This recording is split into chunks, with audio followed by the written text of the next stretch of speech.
மக்கள் அனைவருக்கும் வணக்கம். இருந்தாலும் ஒரு வருத்தமான செய்தி என்னவென்றால், நான் என்னோட கருத்தை தெரிவிக்கிறேன். நமது சேனலில் வீடியோ பார்க்குற மக்கள் வந்து பார்த்திங்கன்னா 99% மக்கள் வீடியோ சப்ஸ்கிரைப் பண்ணாமல் தான் பார்க்குறீங்க. நாங்கள் உங்களுக்கு வந்து பார்த்திங்கன்னா எங்களை கடின உழைப்பையும் போட்டு அரசியல் தொடர்பான அனைத்து விதமான செய்திகளையும் வந்து பார்த்திங்கன்னா தெரிவிக்கிறோம். அதாவது சற்று முன் வந்த தகவலாக இருந்தாலும் சரி, வரப்போயிருக்கும் தகவலாக இருந்தாலும் சரி, அனைத்தையும் தெரிவிக்கிறோம். அதற்காக உங்களிடமிருந்து எங்களுக்கு நாங்கள் ஆதரவை தவிர வேறு எதுவும் கேட்கவில்லை. அதனால் மறக்காமல் நம்ம சேனலை சப்ஸ்கிரைப் பண்ணிக்கோங்க. புதிய பார்வை இருந்தீங்கன்னா.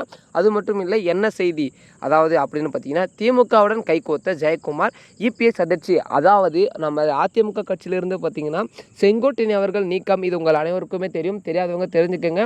ஏனென்று பார்த்தீங்கன்னா, அவருடைய திமுகவுடைய B2 அணி அப்படின்னு சொல்லிட்டு நமது எடப்பாடி அவர்களே சொல்லியிருப்பார். அதனால் வந்து பார்த்திங்கன்னா செங்கோட்டையன் அதிரடியாக நீக்கம் செஞ்சுட்டார். நீக்கம் செஞ்ச உடனே நமது செங்கோட்டையன் என்ன வேலை பண்ணார் என்று உங்களுக்கு தெரியுமா? நமது எடப்பாடிக்கு எதிராக கொடநாடு வழக்கில் நடந்த உண்மைகளை சொல்ல முன் வந்தார் நமது செங்கோட்டையன். இதனால் வந்து பகிர்ந்து போனார் நமது இபிஎஸ். அதாவது கொடநாடு வழக்கு உங்கள் அனைவருக்குமே தெரியும். அந்த வழக்கு இப்பொழுது கூட போய் கொண்டு தான் இருக்கிறது.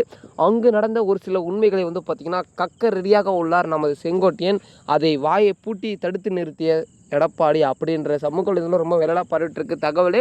அதாவது அவர் வந்து பார்த்திங்கன்னா எந்த ஒரு அரசியல் மீடியாவிலும் இன்னும் போய் சொல்லலை.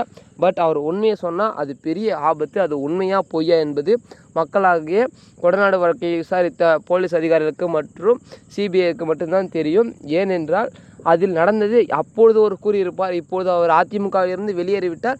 அதனால் இப்பொழுது அவர் கூறுவார். இதனால் வந்து பார்த்திங்கன்னா எடப்பாடிக்கு மிக மிக பலத்த அடிதான் சொல்ல முடியும். இப்பொழுது வந்து பார்த்திங்கன்னா இவருக்கு இன்னும் பலத்த அடி தர ஜெயக்குமார் அவர்கள் வந்து பார்த்திங்கன்னா திமுகவுடன் கைகோத்து திமுகவில் அடுத்த 2020 சட்டமன்ற தேர்தலில் போட்டியிடுவார். அவர்கள் கட்சியை சார்பாக நிற்பார் அப்படின்ற தகவலும் வெளியே இருக்குது. அதாவது அதிமுகவுடைய முக்கிய அமைச்சர்கள் மற்றும் நிர்வாகிகள் அனைவரும் எதிர்கட்சிக்கு தாவினால் நான் மற்றும் இதிலிருந்து என்ன செய்ய முடியும்? அதாவது அதிமுகவுடைய முக்கிய புள்ளிகளே அவர்கள்தான்.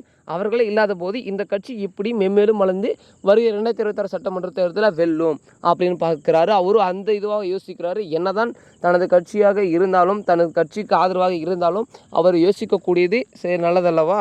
அவருடைய சூழ்நிலத்துக்காக அவர் யோசிக்கிறார் என்று சமூக வலைதளம் ரொம்ப வைரலாக தான் பரவிட்டுருக்கு மக்களே. இந்த உண்மையான தகவலை வந்து பார்த்திங்கன்னா சமூக வலைதளங்களில் வைரலாக பரவிட்டுருக்கு. அது மட்டும் இல்லை, திமுகவுடன் கை கொத்துனது வந்து பார்த்திங்கன்னா ஜெயக்குமார் அவர்களுக்கு வந்து திமுகவுக்கு ஒரு பலமாக ஆதரவு தான் இருக்கும்.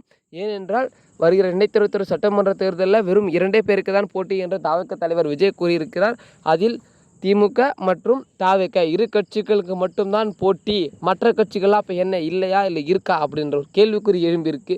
அதனால் வந்து பார்த்திங்கன்னா அவர்கள் இருவருமே நன்றாக ரெடியாகி கொண்டு தான் இருக்கிறார்கள். இப்படி போட்டியிடுறதுக்காக வருகிற 2026 சட்டமன்ற தேர்தலை பொறுத்திருந்து பார்க்கலாம் யார் யாரை வெல்வார்கள் என்று. அது மட்டும் இல்லை மக்களே, அரசியல் தொடர்பான நிகழ்வுகளை உடனுக்கூட தெரிஞ்சுக்க மறக்காமல் நம்ம சேனலை சப்ஸ்கிரைப் பண்ணிக்கோங்க. ஓகே, அடுத்த வீடியோவில் அடுத்த காலம் சந்திக்கிறேன். நன்றி, வணக்கம்.